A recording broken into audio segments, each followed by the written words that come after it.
Vi prøvede, om drømmen kunne holde i virkeligheden. Om vi kunne arbejde sammen, uden at nogle få skulle bestemme over andre. Vi kunne tage hensyn til de svage, uden at arbejdet gik i stå. Vi kunne leve. Nu skal det være slut. Nu skal de ud. Man siger til mig en dommerkendelse, så jeg kan komme ind. Hvad rager det dig, siger de så. Så brænder de dørene. En by i byen, hvor lovløsheden hersker, hvor den åbenlyse hashhandel fortsætter. Regeringen vil gennemføre ordnede forhold på Christiania og sætte en stopper for ulovligheder. Vi har gjort op med sødsuppe-mentaliteten.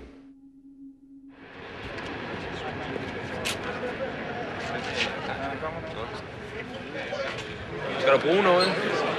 Tavle? Overhæft. Ja, det kommer sgu til at knive lidt. Ja, skal du bruge det, Kai, så kan jeg sgu da finde det. Okay.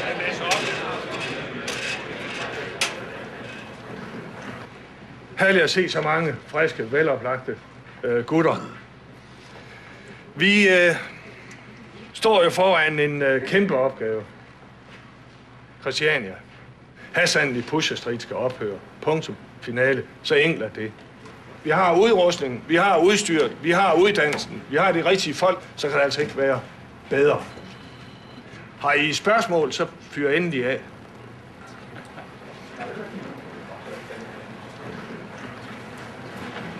Yes, jeg håber, I er fit for fight og er klar til at møde udfordringen derude, der jo som sagt kan komme på et eller andet tidspunkt, som jeg ikke ved, og som I heller ikke ved.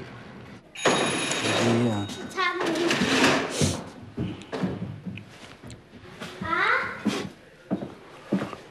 Men nu får du ham. Hej.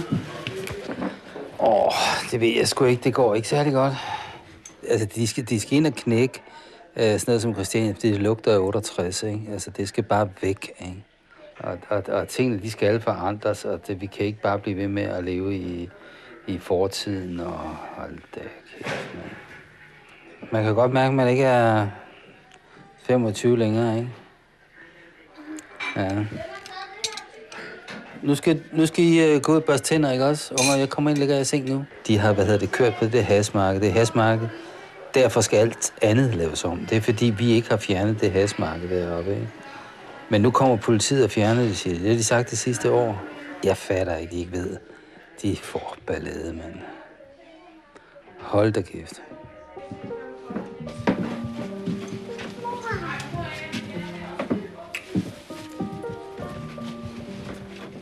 Kom nu, Frederik. Ja, jeg skal bare lige hænge den her op.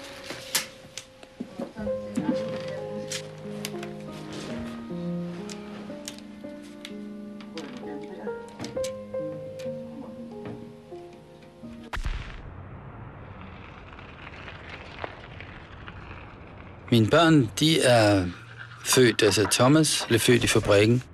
Ja, det gjorde Frederikke også, og Helene, hun blev født på Bornholm.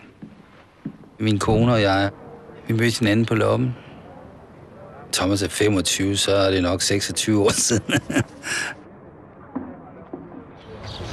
Hej.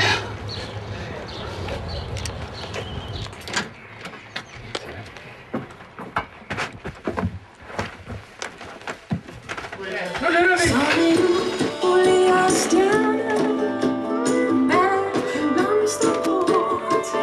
Byens lys glimter som kan danse. Men her er smukt og stort. Det er her, regnbuer ender lige bag de holde siger. Det er meget sødt. Og giver drømmen liv. Så et slag for Christiania, og for at leve frit. For at leve frit. Mennesker, hvor kolder ondt. Så er vi kvinderfrit. Jeg synes, det er kvinderfrit. Ukulele, den finske nationalinstrumenten. Helt er frit. Og så ved jeg, Kim Larsen er med, og... Sabia. Sabia, ja. Jeg har hørt noget, det Sabia har lavet godt nok på demoplan. Det er altså en tårepærser. Er det rigtigt? Ja, den er rigtig god. Det bliver godt. Ja. Jokeren, altså ham, Jokeren, som de siger. Jeg er fra havnen. Ja. Er du fra havnen? Og så når det skal opføres ind i den grå hal, ikke, så tager vi røven på alle de der plade mennesker der, ikke? Og så kører vi den fuldstændig ned på et akustisk plan. Og så viser dem, at folk godt kan være med, ikke? Det skal jo hænge helt det der. Ja, den hænger fast, ikke? Jamen, så lykke med det. Jo, tak. Jeg håber, at I er glade. Jeg håber, det nytter noget, ikke? Jo. For ligesom at vi sådan kan komme ind på sporet af, hvad det er, vi skal i gang med, så vil vi godt lige starte hele chancen med en lille præsentation her.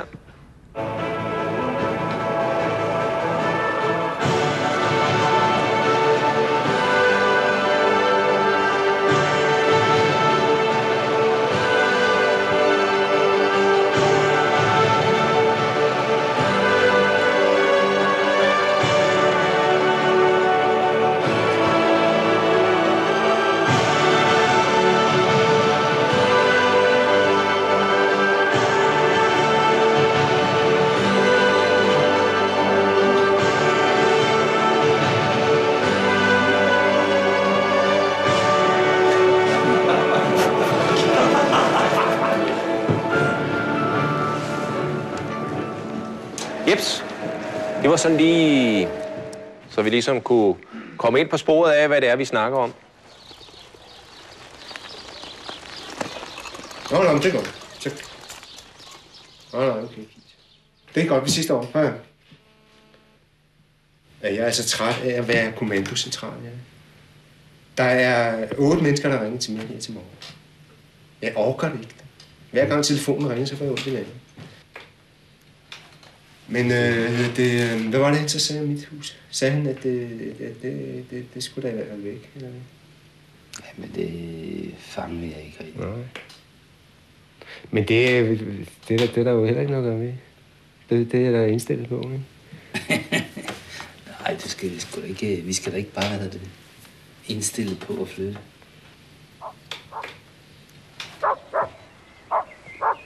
Sidste gang jeg var inde, så sad jeg også og stank af lort derinde, fordi jeg havde trådt i en hundelort.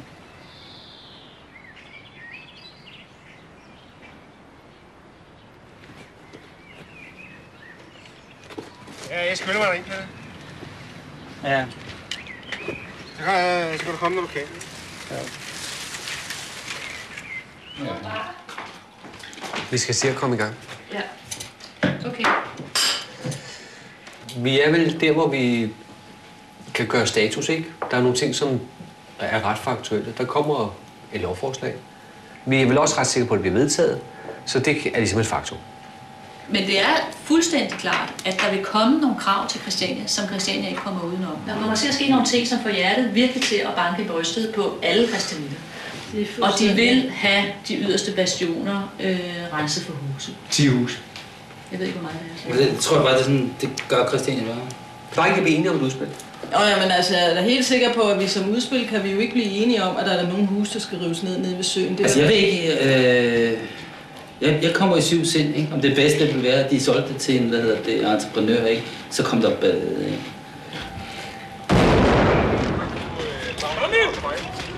Bare kaste nogle klodser ud i hovedet på dem, der står herude. Vi skal tage vores hassan på os, mand. Ja. Det er strisserspasser. Vi ryger kraftedeme alle sammen selv.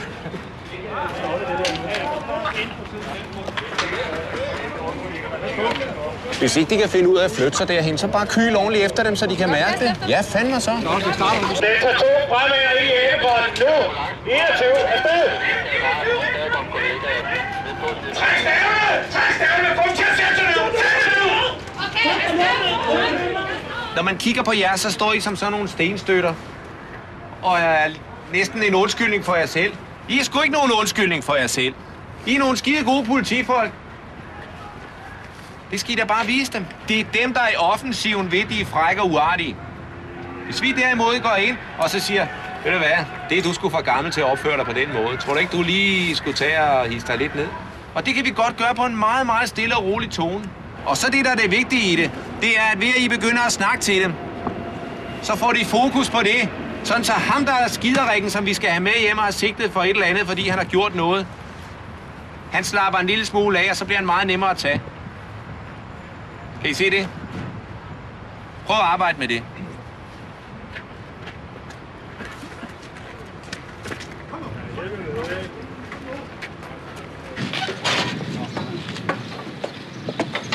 Nu er I kommet i gang, ikke? Ja. Vi sidder faktisk netop her og planlægger en mediekampagne. Ja. Her kongehuset kommer igen. Okay, jamen det handler om, det er fællesmøde på torsdag. Det skal være fællesmøde på torsdag, ikke? der bliver ikke fællesmøde. Det kunne bare være et idéoplæg, men det behøver ikke at være at svare på spørgsmål. Men jeg tror, folk bare har behov for at mødes.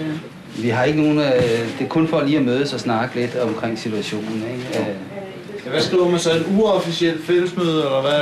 Eller idémøde, idéoplæg, eller ja. Hvad vi kalder det? Ja, vi skal jo ikke et beslut, vi skal jo sådan set ikke orienterende. Jamen, hvem orienterer om hvad? Skal vi kalde det diskussion, eller? Jamen sådan en overskrift. Ja. Men det kan jeg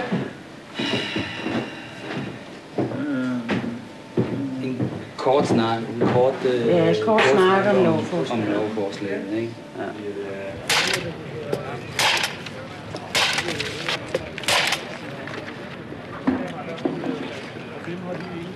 Vi vil starte med en sang, og så vil vi starte med, at der bliver lidt tid til nogle korte orienteringer om, hvad er det folk går rundt og laver, så vi får et billede af den mangfoldighed og aktivitet, der er i gang.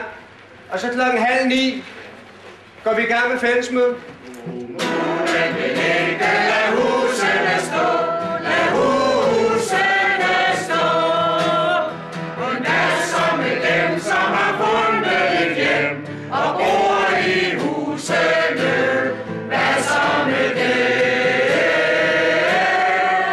Hver dag bliver vi flere, hver dag bliver vi flere og flere. Med øjne, der ser og ser.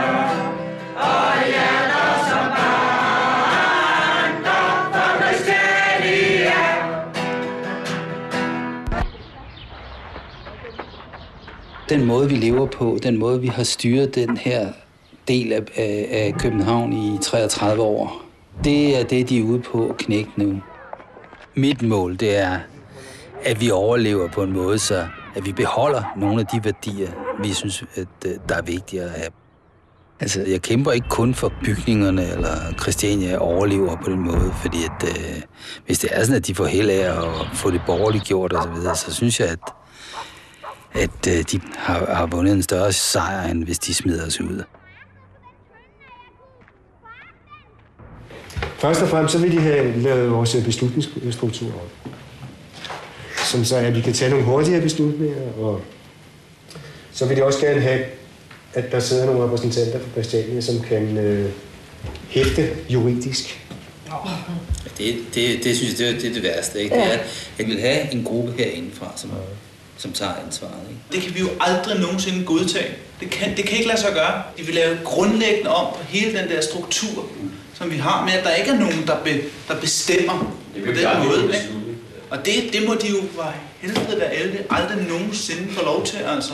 Jamen, det er deres første krav. Jamen, det er vores første krav, og det sådan skal det ikke være. Slut! Har I alle sammen fået de taktiske planer, jeg har sendt ud, som efterhånden er blevet ændret et antal gange? Jeg vil starte med lige at sende den her rundt, hvis den har I formentlig ikke set. Det er mine stjerner fra den her uge, som jeg fandt i Ekstrabladet her i søndags. Jeg har ellers ikke troet på sådan noget der, men jeg ved fandme ikke, om jeg skal til at begynde på det. Hvad står der? Et samarbejde, der tidligere har fungeret fint, kan give dig grå hår i hovedet. Det virker næsten som om folk med vilje vælger at være stedige og på tværs. Regn derfor med mange diskussioner, der ikke fører nogen steder hen. Nøglen til succes ligger i at beskrive opgavens overordnede filosofi. Folk forstår nemlig ikke, hvad målet med det hele er. Den er meget god. Hvem har indrykket den her, Ben? Hvad har du betalt for det? Jeg synes sgu, det var meget sjovt. Den passer jo fandme på et prik. Nå. Hvis nu vi kan blive enige om at bevæge os ude i periferien af kortene, så kan vi måske lige sætte os på huk og flytte bilerne ind, hvor vi vil have dem. Skal vi ikke prøve det? Jo. Så ikke vi... Ellers så lige pludselig jogger man tilbage, og så har vi balladen. Altså indkørsel denne her vej, og der er så en barrikade, så det er den her vej.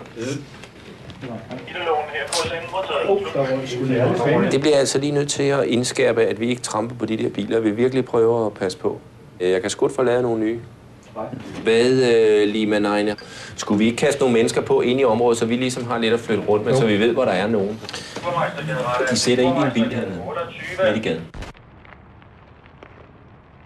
De mennesker, der har stået og solgt has og offret ret meget af deres liv ved, at de hele tiden har været nervøse og bange for at blive opdaget og alt det der. Ikke? Altså, det er jo ikke et liv, jeg ønsker, at mine børn eller nogen andre skal have. Men jeg går der ind for fri has, så de folk, som ønsker at ryge en pibe i stedet for at drikke et glas rødvin, det kan jeg ikke se, at jeg skal blande mig i.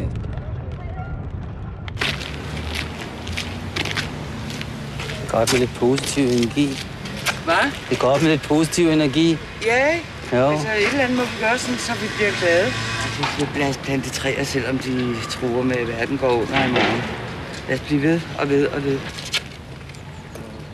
Men det er jo pragtfuldt vejr, så de kan bare komme an, Katti. Du får en med spaden. Vi står med en rigtig stor knude, der er utrolig svær at løse op. Fordi det er kun christianitter, der har lov til at stå nede i Pusher Street.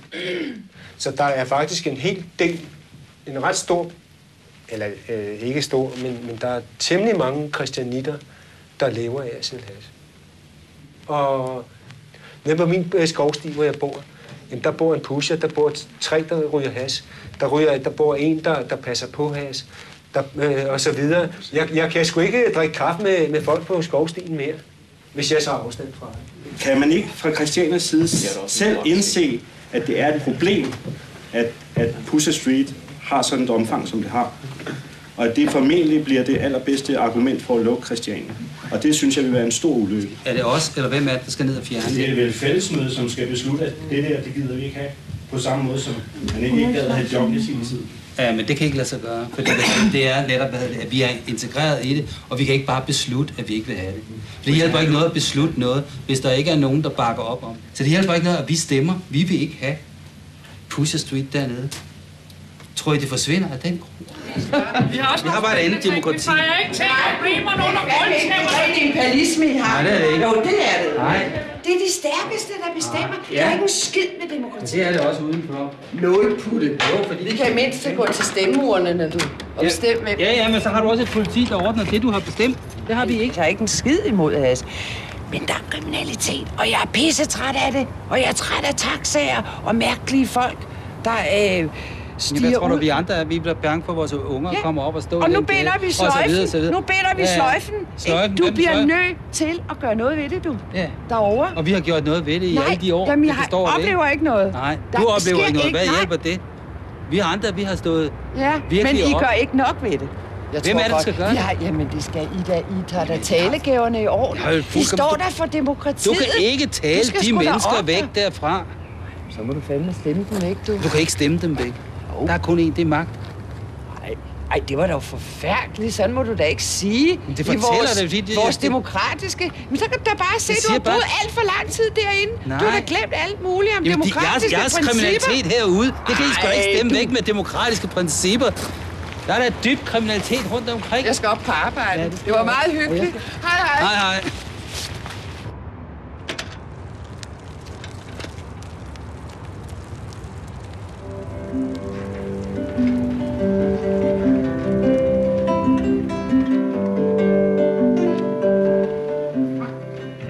Kaffe.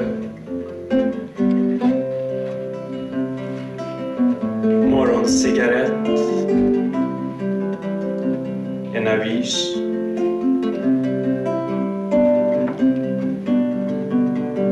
Och lite tankar.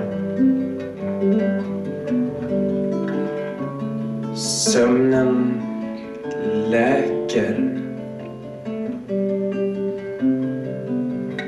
Och så denna avis.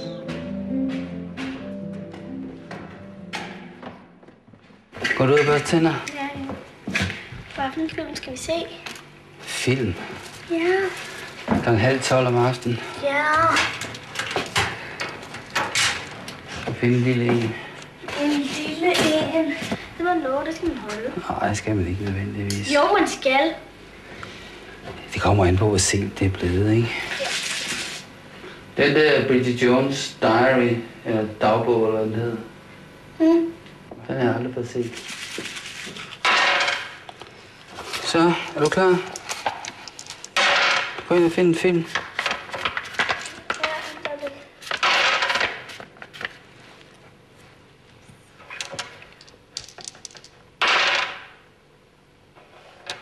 Nu.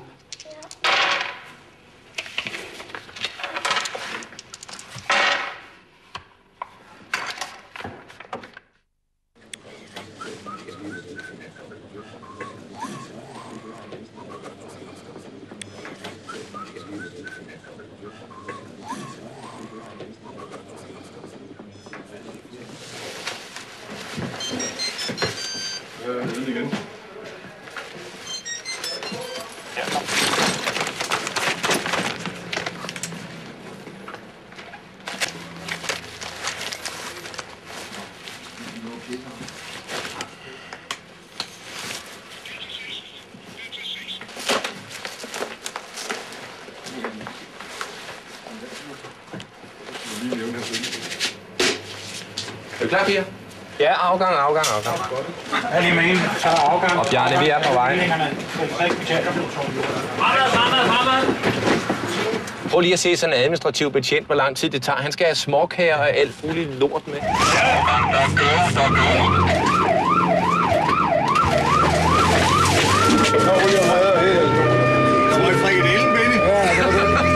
Ja, vi lader både en chauffør her, mand. Altså, det er på, at der ikke kommer nogen cykler og unger og alt muligt lort. Til højre side. Kom nu! Løbe for helvede! Jeg har ikke gjort noget som helst. Jeg tager radioen, Henrik. Jeg har ikke gjort noget.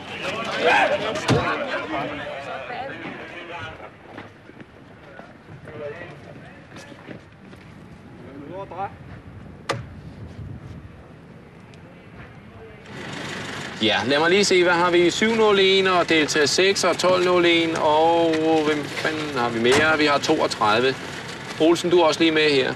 Delta 6 i sin sektor, og så tager vi 701, og i det her hjerteområde, hvor vi omkring Pusher Street, der laver vi bare noget sektorpatruljering. Altså, vi har ikke nogen fast afspærring længere. Ellers noget? Det er ikke tilfældet? Hvem er du? Ja.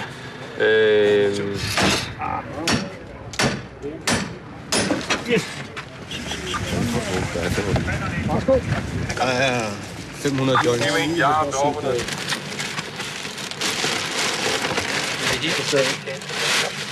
Hvad er det for noget? Jeg vidste bare, jeg kunne sætte det.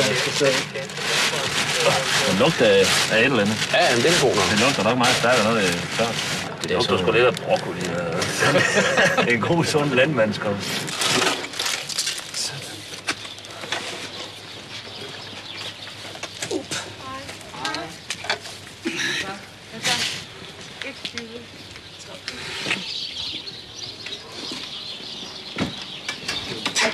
Jeg kan sagtens få lukket op der, indtil vi skal ind der. Hvis det er kun jer, der har mulighed for at komme den, så er det så. Ja.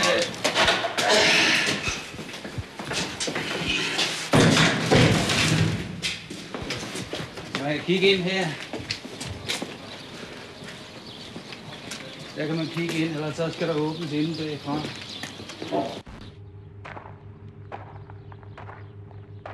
Det, der sker, når man ser alle de der betjente komme, ikke? Altså, vi har jo besluttet, at vi ikke vil slå os, fordi det gav os en negativ omtale. Altså, de er der ikke for at hjælpe os.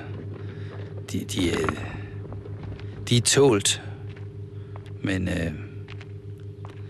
vi elsker dem ikke.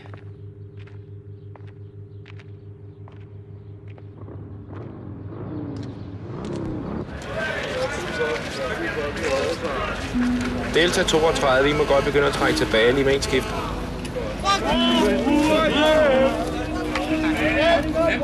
Lad nu gå. Vi vælter ind over grænserne med has hver dag, mand. Skal vi øjne kære? Videre. Lad nu være med at gå. Bare gå ind med jer,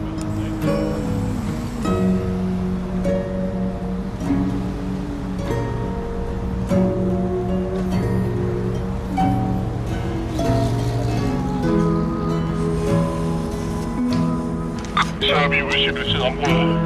Telefonudskiftet.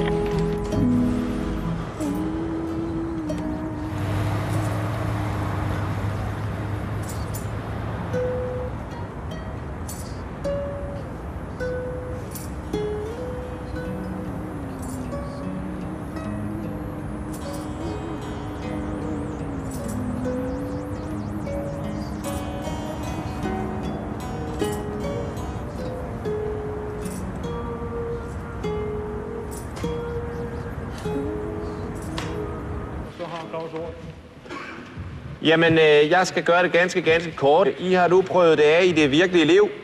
Og det, som gerne skulle være tydeligt for jer, det er, at I kan se ved, at vi handler konsekvent på dem, der gerne vil balladen.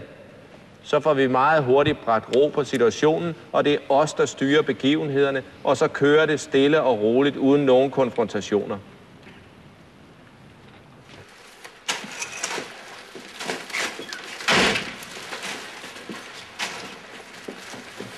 Det er, hvad der er. Hvem har fundet det her? Ja, altså der er lagt sedler i alting. Jeg ved ikke rigtig, hvad det er, det der. Jeg har ikke været ombord i det, men... Jamen, kan vi ikke bare tage os af det? Jo. Jeg ved sgu ikke om det. Jeg synes, at de sagde, der var nogle plader, det var der sådan her, det. Jo, der er noget der. Der er et par 100. Det er joints alt sammen. Det er forbruget. Det er fra det er nede fra, hvad hedder det, Karl Madsens plads alt sammen. Ja. Jo. Så vil jeg da godt byde velkommen og sige tak til vores 2 undervisere for at være rykket ud med så kort varsel. Og så er der ingen grund til at spille mere af vores tid, så værsgo. Jeg er journalist, og som en mindre del, så går jeg så ud til organisationer og virksomheder, eller i stedet som her, og prøver at lave det, som man kunne kalde medietræning. Som består i, at jeg godt vil forklare en lille smule om, hvordan er det mediernes natur er, hvordan er det, de fungerer. Og hvad er det, der skal til, for at I sådan har nogenlunde kontrol over, hvad det er for nogle budskaber, I får sendt ud til befolkningen, når I kommer i medierne. I skal ikke opfattes som flade flippere fra 1971, som nu er blevet grå og gamle. Og jeg sidder nemt som modtager af budskaber fra Christiania, som tænker, okay, de er sgu blevet lidt gamle, de er blevet lidt trætte, de er blevet lidt gråskæggede. Hvis I tog en afstemning herude efter helt almindelige gængse principper, en mand, en stemme, hemmelig afstemning. Skal hashmarkedet være her, eller skal det forsvinde? Hvad vil så svaret være ved sådan en afstemning? Majoriteten vil formentlig svare, at det skulle. Er det skulle blive? Nej, ud. Ja, okay. Det er ikke et ret ligegyldigt spørgsmål. Altså, det siger jo noget omkring konsensusdemokratiets måske svaghed, ikke? At majoritet alligevel ikke kan få fjernet noget, som man grundlæggende synes er et problem. Men det er da en ulempe, at der sidder et hashmarked med nogle mennesker, som kan tryne resten af Christiania, som de snakker ikke om det her. Det er ikke nogen, der tør at snakke om det. Men vi har da virkelig prøvet at snakke om. Jeg synes, at jeg har været til timelange møder og stå og diskutere med folk om det der, uden at vi ligesom er nået til enighed. Men jeg tror anderledes, hvis du vender spørgsmål om og siger, skal der være et hashmarked på Christiania? Så tror jeg, at majoriteten vil sige, ja, det kunne det godt. Men jeg synes, jeg kan ikke rigtig give nogen gode råd. Altså, for når I ikke selv har en fælles afklaret holdning til det, og slet ikke kan komme i nærheden af, og der er så mange synspunkter, og som strider i så mange retninger omkring det spørgsmål, jamen, så kan man jo ikke kommunikere noget ud andet end tåge.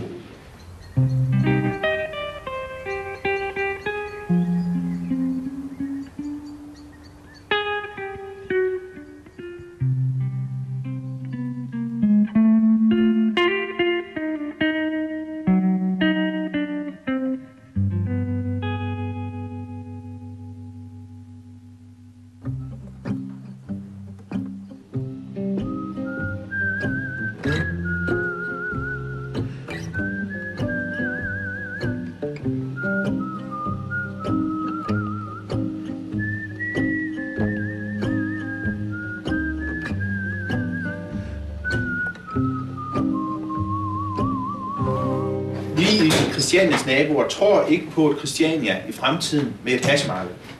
Et åbenlyst. Vi tror ikke på det. Altså hvis vi skal være med i at bevare Christiania, det gode Christiania, jamen så vil vi have jer til at melde ud, at hassen, den tager I afstand fra. Det er det, der er temaet. Det, jeg har problemer med naboernes måde at takle det på, det er, at det er for unuanceret, og det er for At de tror, det er for enkle løsninger. Jeg er kraftedeme stolt af den måde, vi har haft vores hashmarked på. Det drømte vi om i 80'erne, dengang jeg var ung. Vi drømte om det, man, som det fucking som nirvana, du ved. Altså det der med, at man kunne gå ned og købe noget Nepal og gå ned og, i stedet for det der fucking Pugmarok, man, til 50 kroner grammet, som du kunne slå søm i med, som vi røg i 80'erne. Det er en drømmesituation for en hashnyder. Ikke? Og kunne gå ned i et supermarked og sige, nå, skal jeg nu ryge Kashmir, eller skal jeg, nej, jeg vil egentlig godt, men det der pot ser meget godt ud. En rigtig pollenmarok, det er fedt. Jeg synes, det er fedt. Og jeg kan ikke sige andet. Jeg ved godt, at det ligesom er en gentagelse. Ja, fordi nu har vi snakket om det i 20 år. Jeg synes, vi har en skød ikke afværge katastrofen, at Christiania bliver forandret ved at kræve fri hash. Det kan du ikke. Nej, jeg tror heller ikke, vi kan afværge katastrofen ved at gøre noget, men selvfølgelig skal vi gøre noget. Det eneste, det er, som jeg tror, det er, som du siger, det er folkeopinionen, ikke? Og det er at vinde. Det er det, vi kan ikke? Det er det eneste, der kan vinde noget. Det er det, vi kæmper.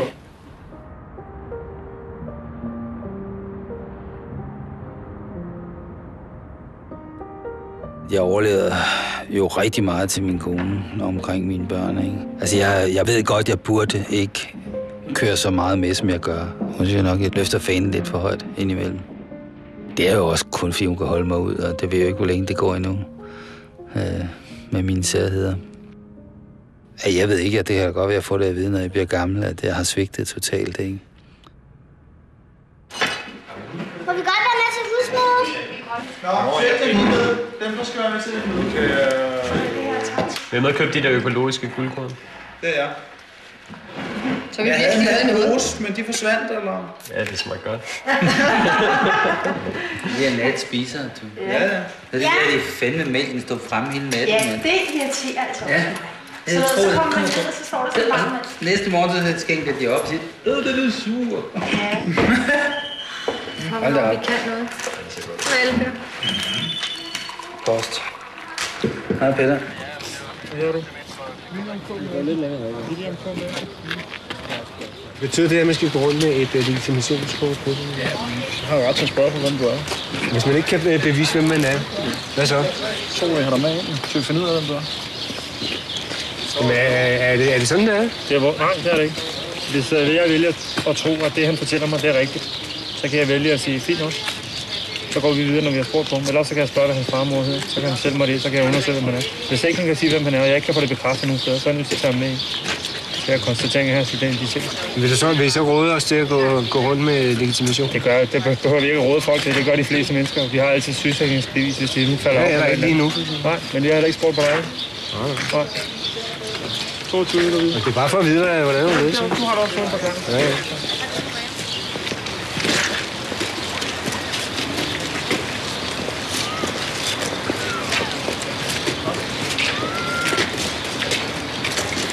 Ham der, han er også bare, når han står og kigger på det. Benny? Ja. Sideløbende med alt det andet arbejde omkring Christiania, så kører der en dialoggruppe, som har haft til opgave at gå ud og afdække, hvilke dialogparter kunne være interessante at tage kontakt til, både i Christiania, men også rundt omkring Christiania. Og det har faktisk vist sig at være noget af en succes, fordi der er meget stor interesse for det arbejde, og det er blevet taget utroligt positivt imod. Til sidst vil jeg sige til delingsførende især, prøv at vise, at der er altså gode og fredelige mennesker inde bag uniformen. De kom hjem til mig, ikke? Og så siger de, så tager de alle vores telefoner. Også mine. De tror, de er stjålet. Ja, det betyder noget. Du skal nok få din telefon igen. Og de har også taget min sparepenge og sådan noget. Men de sagde, at jeg ville få dem tilbage. Ja, selvfølgelig. Du skal nok få dine penge igen. Ingen tvivl om det. Så de stjålet penge. Det er der ikke nogen politier, der gør. Det er rigtig sundt for os. Og så sker der slet ikke. Det er jo lovgivningen, der siger. Ja, men vi har fandme også en latterlig regering og en dårlig lovgivning. Jeres hus kommer der heller ikke væk. Hvad er det for et slud? Nej, fordi de har sagt, at der er 20 huse op på... Ja, vi har ikke sagt, politiet ikke sagt noget som helst. Vi skal ikke fjerne nogen hus. Hvor skal vi så bo hen, hvis vi gjorde det? Hvorfor skulle der fjernes nogen hus? Fordi det har de sagt. Det er hasbåret nede i Pushestuen. Ja, nu. De er jo sat til at arbejde. Hvorfor kan de ikke arbejde et andet sted? Jamen, det er jo nogle andre, der bestemmer over dem. Nej, jo, politikerne.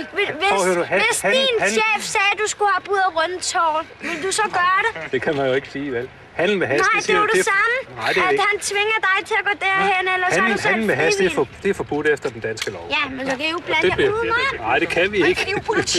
Det er en god dag. Det kan du ikke have en god dag. Vi glæder os til at tage hjem igen. Ja, det er okay. Nå, har vi generet jer lidt? Om vi er generet, det er altid. Kommer uden grund, jo. Ja, vi kunne jo også ringe i forvejen, jo. Det synes jeg klart, I skulle gøre. Ressourcespil. Det var det, jeg er. Ingen fis af noget. I får aldrig noget ud af det, man. Jeg kan lige så godt lære det.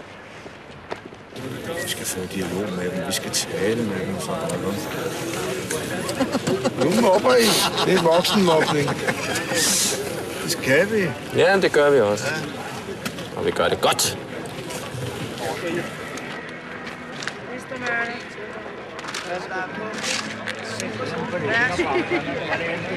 Så er det ikke helt sjældent, at Ja, hvis de lige var venlige og passerer gaden. De der idiotikvinder, der går og deler ud og følger med grupperne rundt, dem ignorerer I bare. Ja. Dem ignorerer I bare. Københavns politi. Det er Københavns politi. Ja, dog, jeg skulle have fat i stationen Amager. Godt. Et øjeblik. Ja. Det er Benny Hansen fra Dialoggruppen. Det var så dig, der ringede? Ja, mange politifolk føler sig personligt, hvad skal man sige, generet af de her mennesker, der går i kædedragter, som der står idioti på ryggen af. Ja. Det er jo ligesom deres arbejde, der bliver sat i forbindelse med ordet idiot eller idioti. Ikke? Og det spørgsmålet er bare, om det er klogt lige nu. Det er da ikke.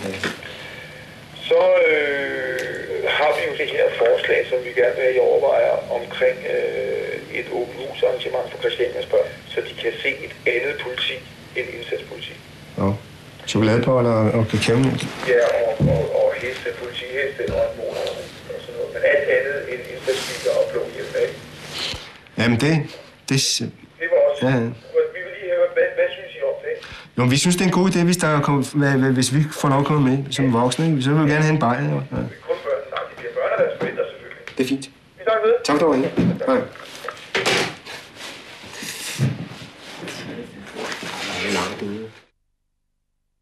Og hvordan er så stemningen på Christiania her til eftermiddag? I løbet af eftermiddagen er stemningen blevet noget mere anspændt og ubehagelig. Og der har været 3 spontane anholdelser også.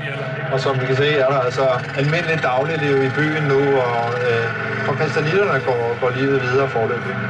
Rent taktisk, så kører det videre på den måde, Mogens har lige haft ringet, at nu kører vi operationsbefalingen, den taktiske befaling. Det vi skal sige, at han påregner ved at have en 3-4 dage. Det er godt. Hvornår har du samling på dine tropper? Det er da helt fantastisk. Så kører du til København. Den der lille hus. Nå. Men der er ikke nogen, der skulle da gå nu. Hvad kan du? Der er samlet ind i morfars træskole. Det er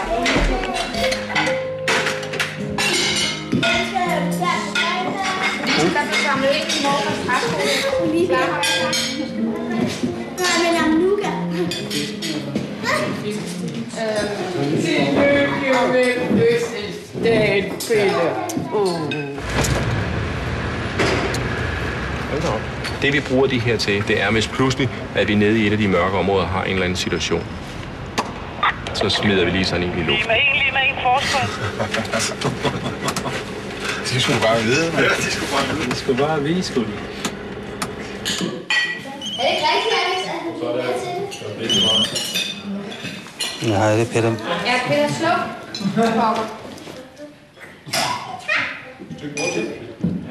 Så lige så Nå, i dag er det Peters fødselsdag.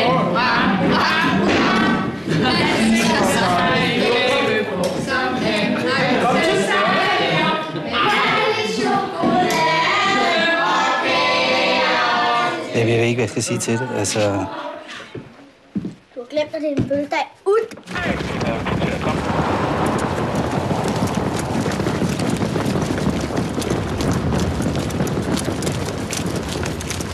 Ses i morgen. Yes. Og fortsat god fødselsdag. Tak. Hej Thomas. Hej.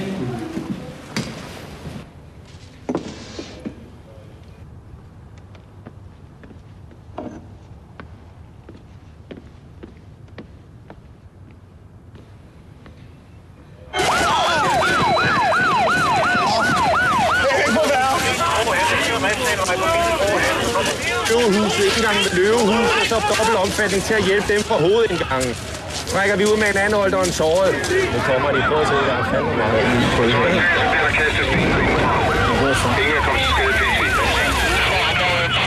Du skal ikke stå her, der kommer sten. Der har vi, hvis det er, at vi kan lave noget dobbelt omfatning på det. Vi har 5 sten hernede, og de er klar. Nu skal de have en tur. Ja, nu skal de have en tur. Har vi noget gas gjort klar? Ja.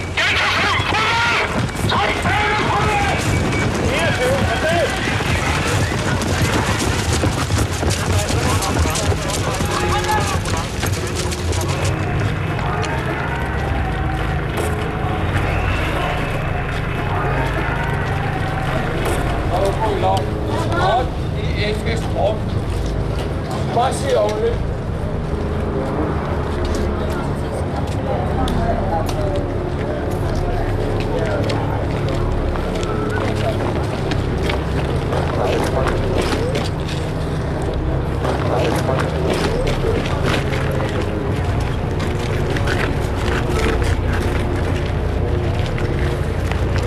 Hvad har jeg sagt? Jeg sagde, hun havde hængeplatter. Det har hun jo. Så prøv lige at vise os dine fucking patter, så vi kan se, om de ikke er der. Det må være. Der er nogle lomspænd.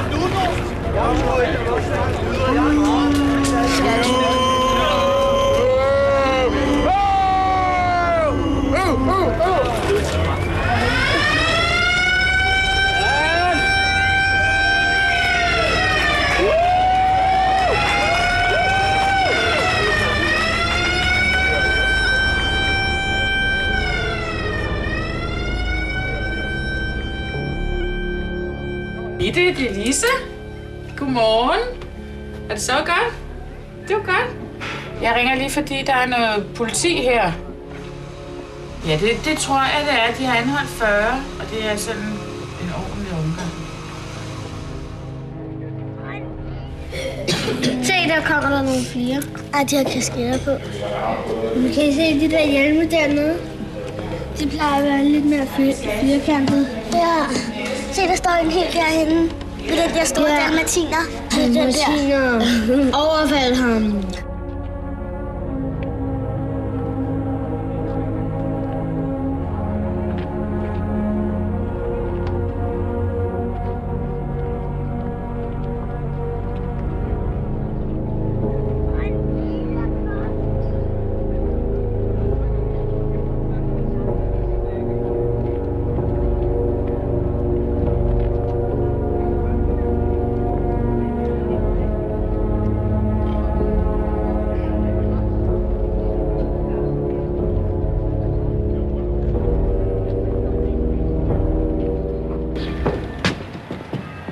Det kommer til at kræve seriøs forklaring, det der, de har gået og lavet her.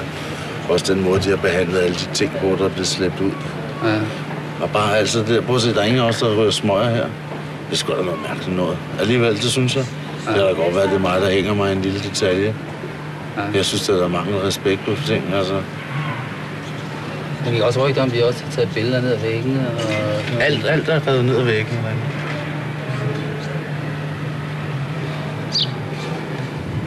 Jeg ved ikke, hvad jeg skal sige. Boller fra Koberg.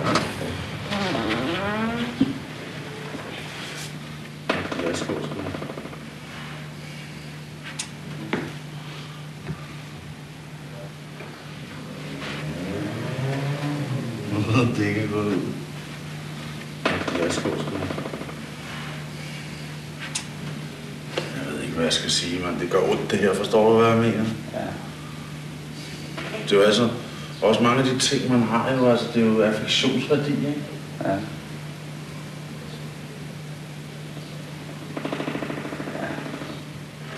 det der affald, kan du ikke?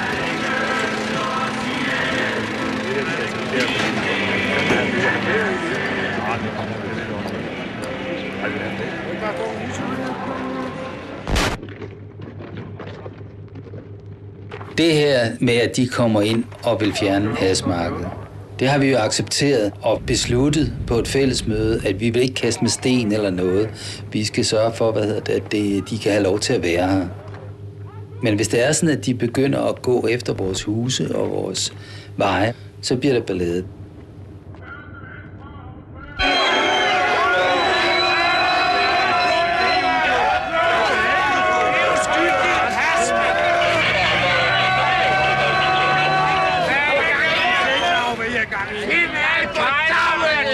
I beskytter ham der fra Kuba, der kom hjem til Danmark.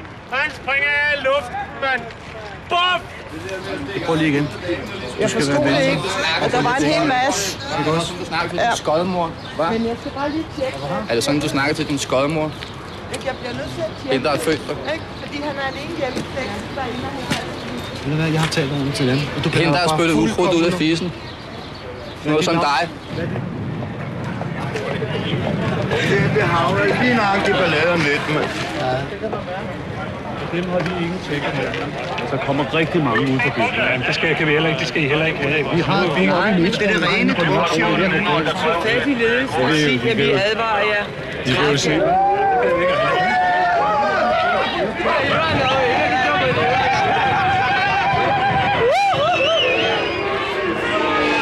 Gider ikke i at slappe af? Det er meget rart. Det er helt sikkert. Men vi prøver på at dæmpe folk ned. Vi prøver på at finde ud af, hvad der... Så vi vil godt vide, hvad der er sket. Om det... helt har forstået det. Jamen, jeg synes nemlig ikke, han har gjort noget. Men jeg ved ikke, hvad han har gjort. Så det kunne jeg godt tænke bare lige at vide. Jeg anholder altså ikke, som folk må få. Jeg er lidt sensible, ikke? Jeg ved ikke, jeg tror ikke, han anden kom til at sige et eller andet. Du skal ikke lade dine sadistiske ting gå over mig.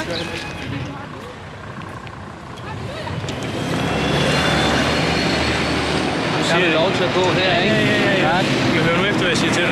Jeg siger, nu skal du ikke begynde at blande dig. Jeg blander mig. Jeg har bedt om en gang ikke at blande dig i det, der foregår. Blander du dig en gang til, så er det en overtrædelse på polititjek. Okay, er det det? Ja. Okay. Nu har jeg sagt det til dig. Okay. Der tolker, hvad der er at blande sig. Ja, hvis du begynder at komme med tilråb og begynder at tale til hende, så videre. Ja, men vi beder dig om at lade være.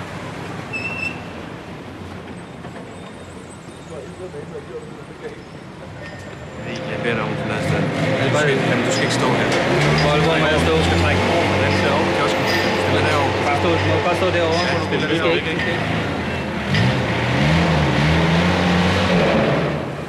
Jeg står lige og kigger her. 10 mand, der står også. Det er en pige, som er pisse nervøs, ikke? Jeg må ikke så meget som spørge hende om noget. Så bliver jeg arresteret, ikke? Ubehagelige typer. Kloge. I får så meget ballade. Jeg tror, det er løgn. Styr jer dog. Kend jeres begrænsning. Det er en invasion. Det er en tro lov. Jeg kan høre, hvad du siger, når hun råber. Jeg kan godt vide helt konkret, hvad er det, der sker. Vi tager bare de 2 sten væk, så det skal I ikke. Nej, bare lad dem være. Vi vil ikke have køretøjer ind den her vej.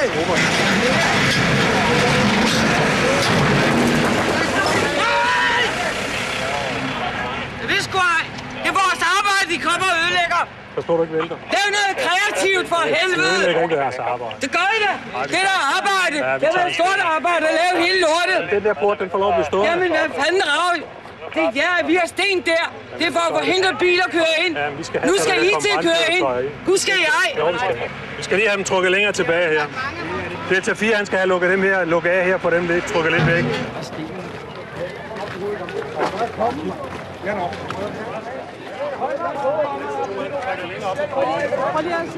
Hallo? Du skal lige gå Hallo? tilbage. Hallo? Ellers så skal du trække tilbage. Hvad foregår der? Må jeg snakke med dig? Vil du godt rykke dig den vej nu? Nej, jeg vil ikke. Jo. Nej, jeg vil snakke med en leder. Det kan du ikke komme til. Altså, det bliver jeg nødt til. Det kan du ikke. Så må du ringe ind i Det er en provokation. Udover det sædvanlige. Af hvem? Af brandmyndighederne. Det er løgn. Det må du diskutere med ledelsen. Ja. Det er ikke mig, der står for det her. Men han vil jo ikke snakke med mig. Nej. Må jeg ikke snakke med dig? Kælske tilstand, hvad, drengen? Ja, bare den ene. Politi!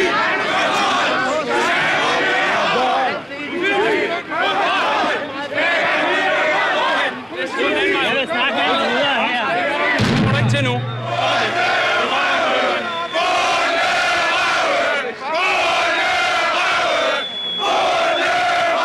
Hjem til Nordsjælland!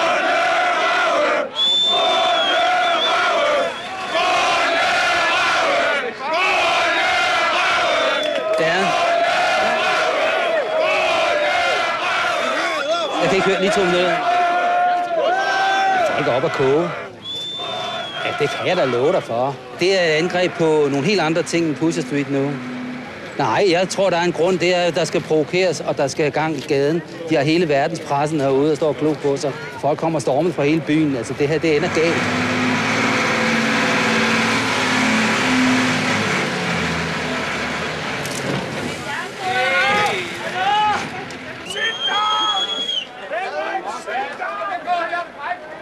Og det I ringede om i morges og sagde, at det kun var hashpusher, I gik efter.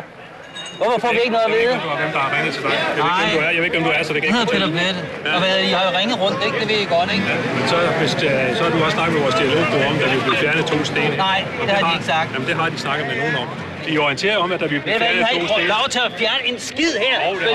Nej, det har I ikke. I har intet lov til at røre herinde, der ikke har noget med Pusher Street at gøre. Det er bare slut, du ved, med vores samarbejde. Hvad fanden kalder det? I kommer her, du vil snakke.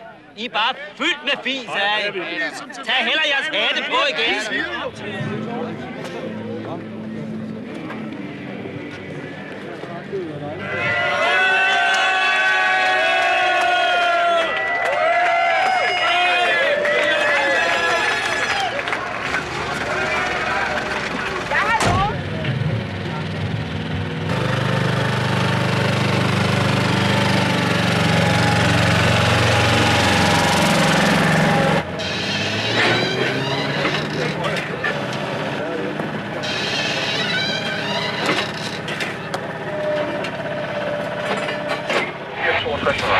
Den er jo ikke den næste. Ja, de har brugt deres egen traktor, de kan bedre. Nå, Dag. Ja. Det er ikke dig, der har fået at vide, at de vil fjerne stenen op i hovedporten, vel? Jo, men de ringede til mig. Hvad ringer du ikke til mig, mand? Vi var ved at få revet hovedet af deroppe i indgangen. Jeg sagde til ham, hvis de absolut skal gøre det, og det synes jeg er en dårlig idé, ikke? Så gå derop, og så snak med folk deroppe. Og hvis der er bare én christianit, der siger, at I skal lade være med det, så ringer du til mig med det samme, så stryger jeg ud af sengen. Ikke? Han vækkede mig, jeg lå og sov. Ikke? Men jeg gider ikke blive klandret for, at det lige er mig, han ringer til. De 2 store sten, vi fjernede nede fra mellem Skurbyen og Zürich-provinsen. Ja. Hvor vil de køre hen i øvrigt? Dem kørte vi helt ned på fællesarealet over for Krohal. Smed dem ind på bagsiden af de store sten. Der lå der, fordi så kunne de da i hvert fald ikke få fat i den. Da vi kørte hjem derfra, der var de lagt på plads, og graffitien passede sammen. Men vi må bare kende de her bedre entreprenørgrejer, end vi har. Ja, sådan er det. Altså, vi kan fjerne det, at de lægger det hurtigt. Mens vi er på vej tilbage, så har de lagt noget nyt fra. Vi spurgte dem, om vi kan låne det, eller? Nå, men det er jo en form for dialog, kan man sige. Kan vi ikke lave en deal med det? Det er jo samarbejde, det der med at normalisere forholdene, ikke? De prøver hele tiden med tomme skruer at få det til at ligne det der udenfor. Og det ved de godt, at det vil dræbe Christiania. Det lugter for meget af 68, ikke? Og det skal af socialisme og sådan noget. Så det skal de have gjort noget ved. Vi skal ikke ligge der som et symbol for noget, de ikke bryder sig om.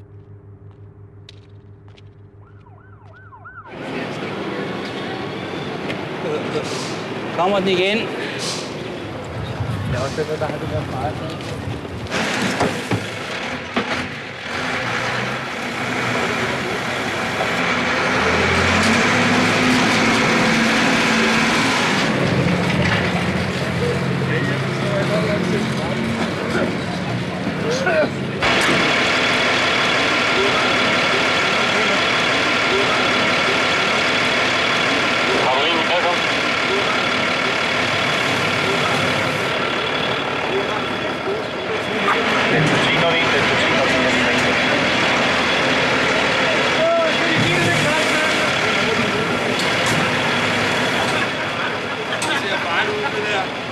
Det går væk, ikke? Det går væk. Ja. Okay, hej. Kom, nu er det til at fjerne det.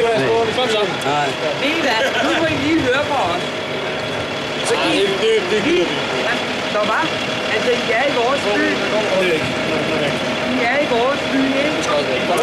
Vi åbner vores indgang. Så vi er 20 op. Vi kan ikke høre os. Må lige gå ud? Nej, jeg vil ikke. I skal ikke bestemme, hvordan vores gader skal være herinde. Vi vil ikke have det der. Nej, jeg vil ikke. skal ikke bestemme, hvordan vi skal have det i vores gader. I skal bare gå ud med jeres pis. Nej, jeg vil ikke.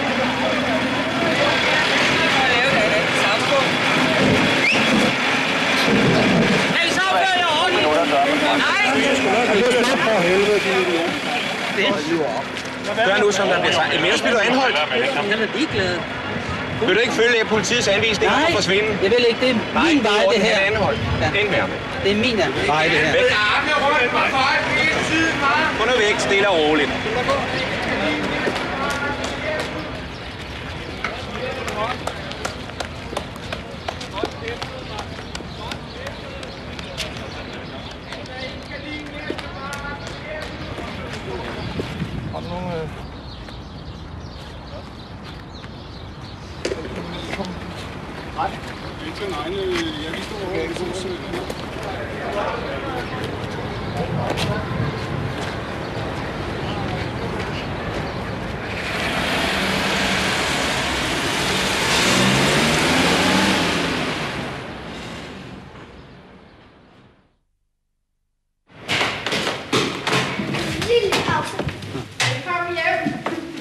Jo, tak. Hej. Satte de der på vand og brød, eller hvad? Jeg fik ikke så meget. Andet en madras. Hvad tænkte du, du blev anholdt? Hvorvidt terroren kan bekæmpes militært. Jeg tænkte, der røg en arbejdsdag. Tænkte du slet ikke noget på dine børn? Jo, jeg tænkte på børnene. Jeg tænkte, at de klarer den nok med deres mor. Hvis du ikke havde sagt det, havde vi ikke lagt mærke til det. Nå. Det var da... Det lyder ikke godt. Er jeg så meget væk? Ja. Ja, det var kedeligt. Når vi var imod Irak, så skyldtes det jo i høj grad.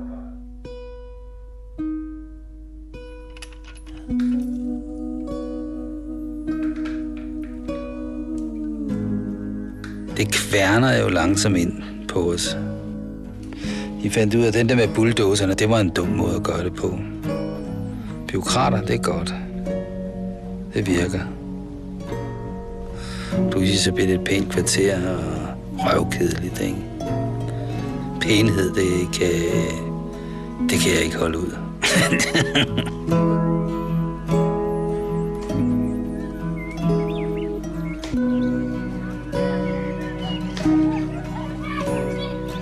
Christiania, det er jo blevet mit liv, ikke?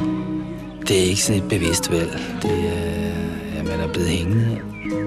Man var i gang med noget sammen med nogen. Så den leg kunne man ikke lige fise af fra. Tiden smutter.